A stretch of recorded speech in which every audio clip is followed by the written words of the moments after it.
السلام عليكم حبايب قلبي، عاملين ايه؟ كل سنة وانتم طيبين. سحور رمضان ما يكملش من غير الزبادي. بس يا ترى بتحبوا الزبادي السادة ولا بالفواكه؟ اكتبوا لي في الكومنتات.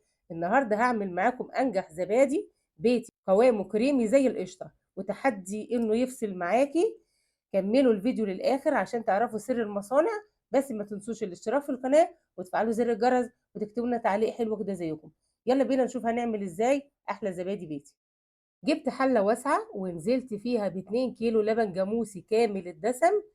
تجيبيه من عند لبان يكون موثوق فيه، أو تجيبيه من الفلاحين.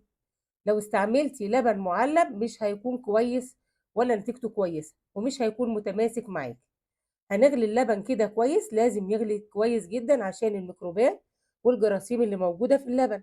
وتفضلي تقلبي كده كويس عشان ما يفرش منك، ودي خطوة مهمة جدا.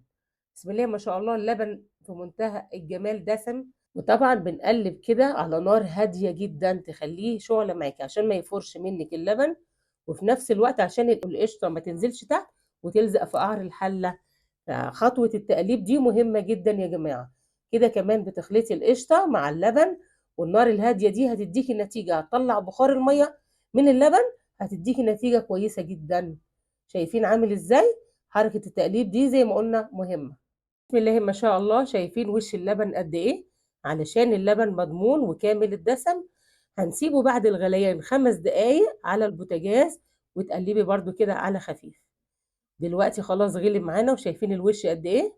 لو مش عايزاه كامل الدسم، انت بتدخليه التلاجة وهتسيبيه ليلة، هيكون وش اللبن اتعمل معاكي. هنشيل وش اللبن ونبتدي بقى ايه، نشوف الخطوة اللي بعد كده. دلوقتي ده اللبن بعد ما سيبناه كده حوالي نص الغليان بتاعه، تسيبيه يهدى خالص لحد ما تحسي تقدري انك تحطي صباعك فيه، تختبري درجة الحرارة. شايفين؟ هتسيبي صباعك كده فيه وتعدي لحد 10. اول ما تعملي الخطوة دي هتحسي ان كده درجة حرارته حلوة تقدري تستحمليها. لو عندك ترمومتر هتحطي الترمومتر فيه درجة 50 بالظبط، ما تزوديش عن كده. طبعا درجة الحرارة بتكون متوسطة يعني تقدري تستحمليها. وكده اللبن جاهز معانا لعمل الزبادي. يلا بينا دلوقتي نشوف هنعمل ازاي احلى زبادي مع بعض. هناخد دلوقتي وش اللبن ده مع كوباية لبن، وهنحطه دلوقتي في الكوباية التانية دي. هناخد، شايفين الوش بسم الله ما شاء الله، ولسه هيدينا قوام في منتهى الجمال، كريمي وناعم جدا.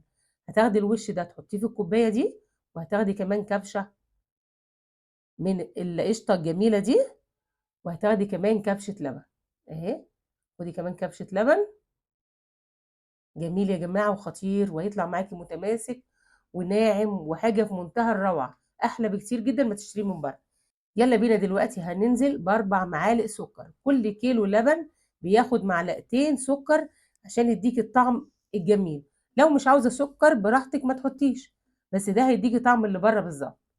يلا بينا دلوقتي مع بعض هنضرب كل المكونات دي. بس هنحط دلوقتي علبة الزبادي دي أساسي. كل كيلو بياخد علبة، انت بتشتريها مرة واحدة بس، وبعد كده بتاخدي الخميرة من الزبادي اللي انت عاملاه بتخليه عندك في التلاجة. كل ما تعملي زبادي لشهر رمضان أو غيره بتاخدي علبة الزبادي دي اللي انت عاملاها خميرة عندك في البيت.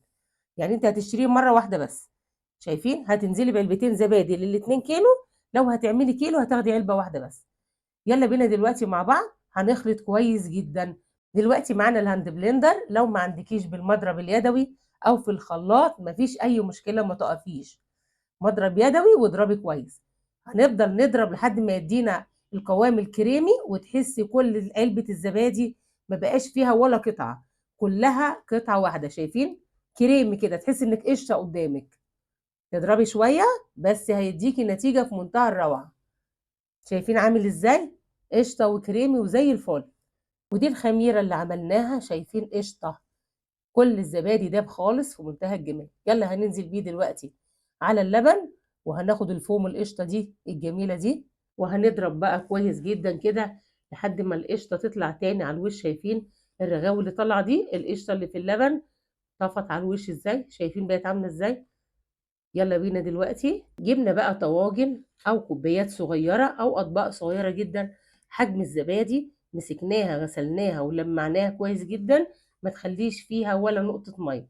يلا نبتدي ننزل بالزبادي واحده واحده كده. وتعبي كل الأطباق.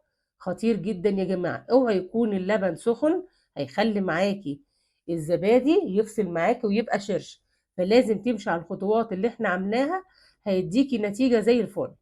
واحدة واحدة كده، وهيديكي نتيجة ناجحة جدا من أول مرة. واحدة واحدة كده هنعبي كل الطواجن زي ما اتفقنا. خطوة ان انت تنشفيهم ما يكونش فيها ولا نقطة مية مهمة جدا. عبي بقى كل الطواجن حجم الزبادي كده، الطاجن حجم الزبادي. شايفين جميل وعامل ازاي؟ واحدة واحدة كده. حطي اللبن او الزبادي في كوباية كبيرة وابدأي صبي. عاوزة تحطي الكوبايات والطواجن على الرخامة وتعبيهم وترجعي تحطيهم في الصينية، براحتك. يعني عملية التعبية ديت ان انت تعبي الطواجن براحتك.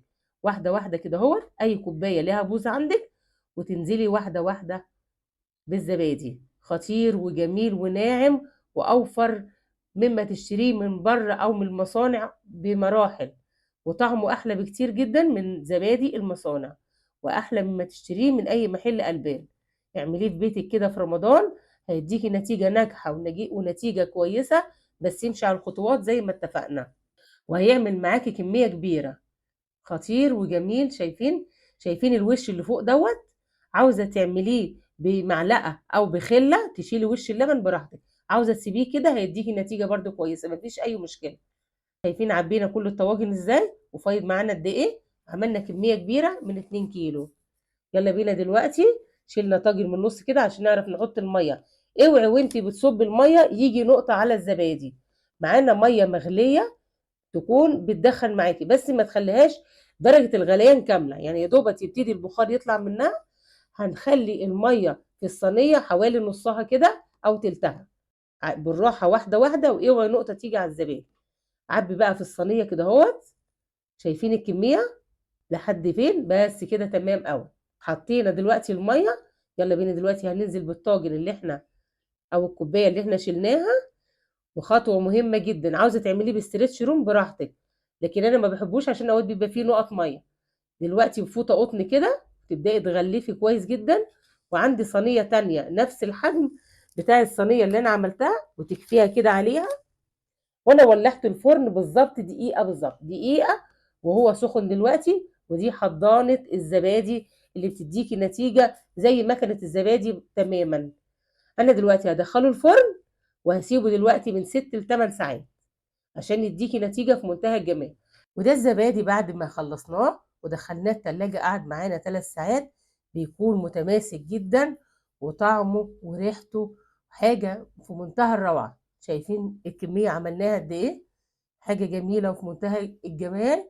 أحلى بكتير جدا بمراحل، متماسك وكريمي. شايفين القشطة اللي على الوش؟ حاجة روعة وفي منتهى الجمال. اللي شايفين ولا هيتقلب معاكي ولا أي حاجة خالص. روعة يا جماعة، جربوا الطريقة دي وامشوا على الخطوات. وما تنسوش تقولوا لي ايه رأيكم فيه. شايفين عامل ازاي؟ يلا بينا دلوقتي نجيب معلقة ونشوف مع بعض الجمال والعظمة دي. شايفين القوام عامل ازاي؟ ما شاء الله. تحس انك بتاكلي قشطة مش زبادي. وطعمه في منتهى الروعة. عاوزة تعمليه بقى بالفراولة بأي فواكه بتحبوها براحتكم. جربوه قولوا لي ايه رأيكم فيه. حاجة في منتهى الجمال. يا رب يكون الفيديو عجبكم وتجربوه. طريقة الزبادي دي في سحور رمضان بجد هتفرق معاكم جدا في الطعم والقوام. ما تنسوش تكتبوا لي في التعليقات لو جربتوه وعجبكم. ولو عندكم اي تريكات خاصة بتعملوها شاركونا بيها عشان كلنا نستفيد. كل سنة وانتم طيبين ورمضان كريم علينا وعليكم. ما تنسوش اللايك والاشتراك في القناة، وتكتبوا لنا تعليق حلو كده زيكم. مع السلامة.